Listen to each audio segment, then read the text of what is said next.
we are going to construct a tangent for this given circle at this given point. Okay, what are we going to do?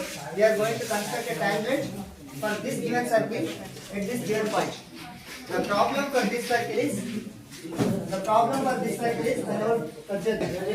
okay, in the previous method we located the center and we constructed here.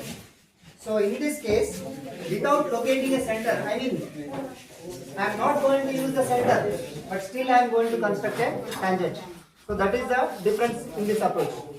Okay, we are not going to locate the center without knowing a center or without the availability or without finding the center. We are going to find the tangent. Okay, so that is what we are going to do it. And to do this, what we need to do, Rana?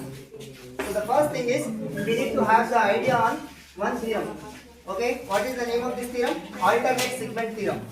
Okay, what is the name of the theorem? Alternate segment theorem. Alternate segment theorem. I am going to explain here.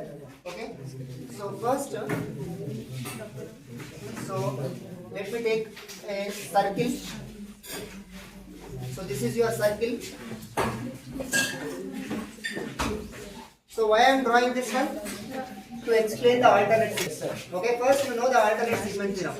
Because we are going to construct a tangent based on alternate segment theorem. So if I wanted to apply the alternate segment theorem, I must know what is alternate segment theorem. Yes, sir. Okay, so let me explain what is this alternate segment theorem is.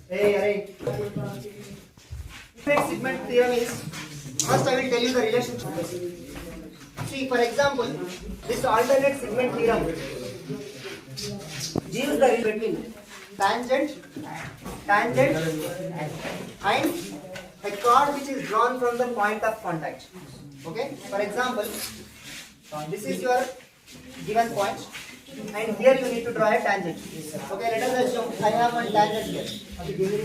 Okay, this is tangent. What is this? Tangent. Now I am going to draw a chord. What is this? Chord. Sorry, after that, the alternate segment theorem. Alternate segment theorem is a relationship between tangent and a chord which is drawn from the point of contact. Okay, so this is going to give a relationship. The angle between tangent and the chord which is drawn from the point of contact is equal to, okay, this angle is equal to the angle which is forming in the alternate segment. For this segment, what is the alternate? This segment. Okay, for this segment, what is the alternate segment? This one. So now, anywhere